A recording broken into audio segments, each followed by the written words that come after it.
This woman, what is her name? Shelley? Is that her name? Shelley Luther.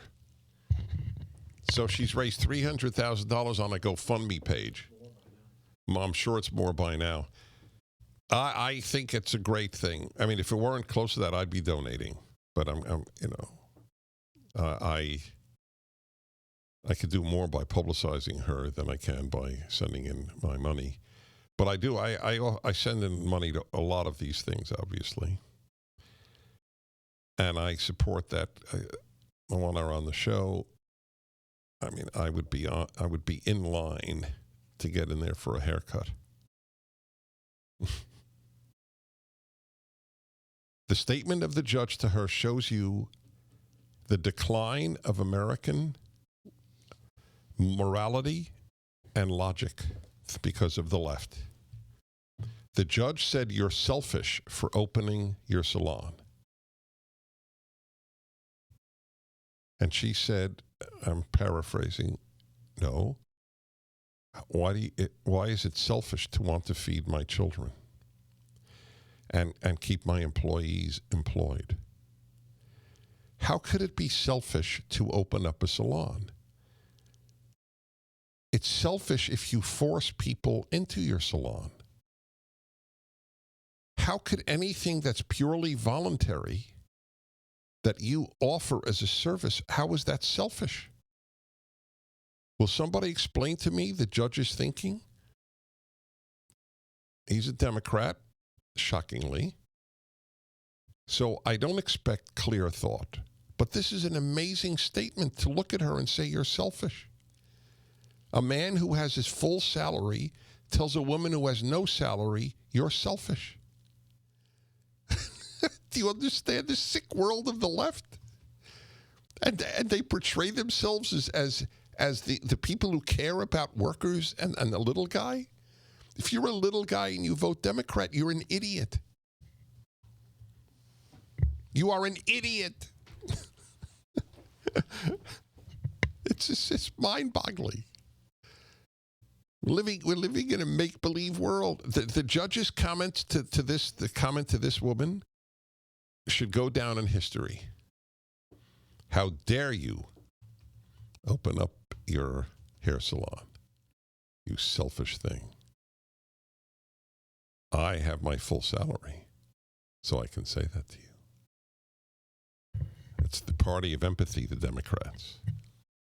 They empathize with tyrants. So they have now, the Secretary of Education in the United States has announced that there will be due process on campuses if a student is accused of sexual assault, correct? That they'll actually have fair hearings.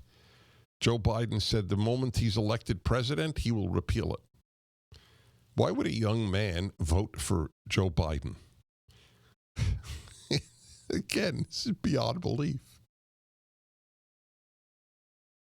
Anyway, what he got away with here is mind-boggling.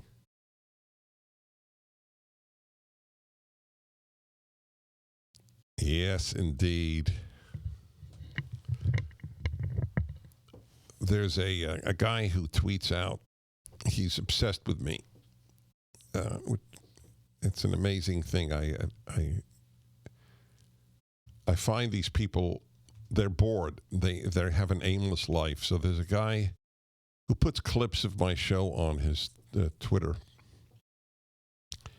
So there was a clip about my saying how wrong it would be if you could sue your employer if you got the COVID-19. And all the people going, oh my God, this Prager, oh my God, is he evil? It shows you not only the moral degradation, but the intellectual shallowness of these people. Why would any business be able to operate if anybody who worked there and got the virus could then sue their employer? What are you suing the employer about? What is the employer supposed to do? Speak to God?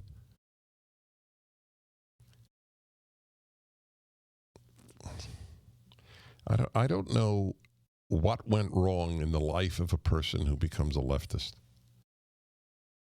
I don't know.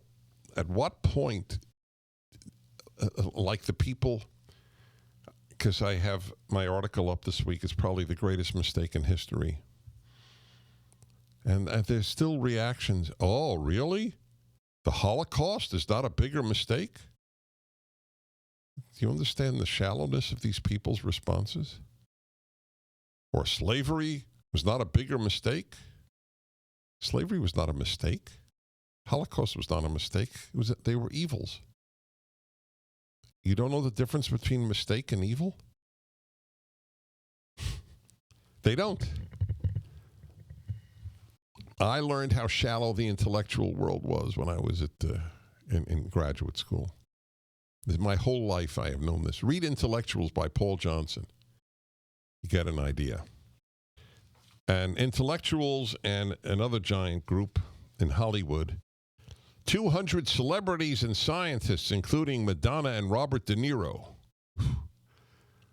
calling for the world not to return to normal over COVID-19 lockdowns and stop the pursuit of consumerism. Will they give up their homes? Madonna and De Niro? Will they give up their private chefs? This is like the judge who has the job telling the woman who has no income, you're selfish.